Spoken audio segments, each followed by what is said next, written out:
Meghan Markle et le prince Harry ont été critiqués pour leur tournée officielle à New York par Nana Aqua car le couple a affirmé qu'il ne voulait pas de publicité tout en travaillant pour la famille royale.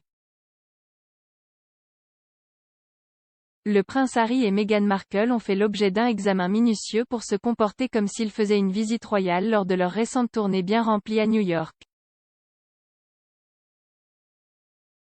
Dans un débat sur Jeremy Vine, la panéliste Nana Aqua a qualifié le comportement du couple de écœurant alors qu'il assistait à plusieurs réunions avec des politiciens de premier plan, malgré leur démission de la famille royale en 2020. Interrogée sur la récente apparition du duc et de la duchesse de Sussex, la panéliste Nana Aqua a déclaré : « Pour être honnête avec vous, j'en ai vraiment marre de ce couple si je suis totalement honnête avec vous. Je veux dire pourquoi diable, ils ne veulent pas être royaux, ils ne voulaient pas de publicité, maintenant ils sont à nouveau là, ayant repris des jets privés pour le faire.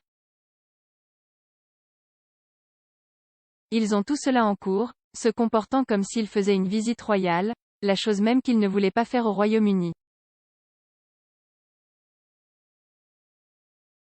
Je trouve tout ça un peu écœurant. » Le prince Harry et Meghan Markle sont arrivés à New York mercredi soir dernier et se sont lancés dans une visite de 3 jours de la ville.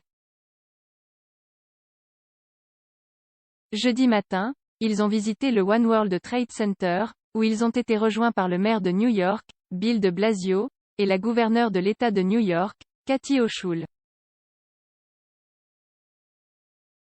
Le couple a participé à un photocall à l'intérieur et à l'extérieur du bâtiment, avant de visiter le musée du 11 septembre et de déposer une couronne de roses blanches pour les victimes des attentats terroristes de 2001. À la suite de cela, ils ont tenu une réunion avec Linda Thomas-Greenfield, l'ambassadrice des États-Unis auprès de l'ONU, et ont participé à une table ronde avec l'Organisation mondiale de la santé.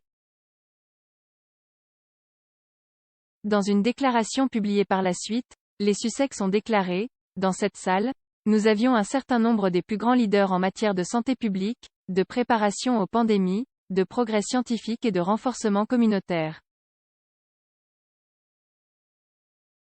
La réunion d'aujourd'hui a été une occasion très appréciée d'apprendre de certains de les experts les plus respectés qui travaillent sans relâche pour mettre fin à cette pandémie. En s'appuyant sur les conversations en cours que nous avons eues avec les dirigeants mondiaux au cours des 18 derniers mois, nous avons aujourd'hui encore renforcé notre engagement en faveur de l'équité en matière de vaccins. Vendredi, le couple a visité PS 123 Mahalia Jackson, une école primaire de Harlem où 94% des élèves sont issus de milieux économiquement défavorisés.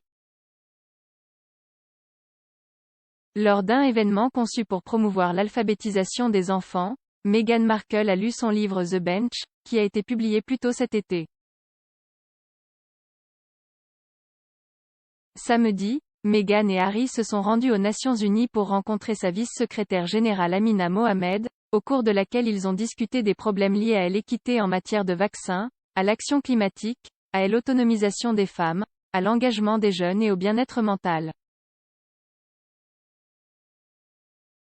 Les fiançailles finales du couple ont eu lieu samedi soir, lorsqu'ils sont apparus au concert Global Citizen Live pour exhorter les dirigeants mondiaux à développer un programme de livraison de vaccins aux pays pauvres. Dans un discours hautement politique, le duc et la duchesse de Sussex ont dénoncé les sociétés pharmaceutiques ultra-riches pour ne pas avoir partagé les détails de leurs vaccins. Pendant leur séjour à New York, le couple a séjourné à l'hôtel The Carlyle, qui est généralement utilisé par les membres de la famille royale pour des engagements officiels. Les Sussex étaient également accompagnés de plusieurs agents de sécurité, ainsi que d'un certain nombre d'officiers du NYPD et de chiens renifleurs. Ils sont maintenant retournés en Californie pour être avec leurs 2 jeunes enfants, Archie Harrison et Lilibet Diana. La famille réside à Montecito depuis qu'elle s'est éloignée de la famille royale l'année dernière.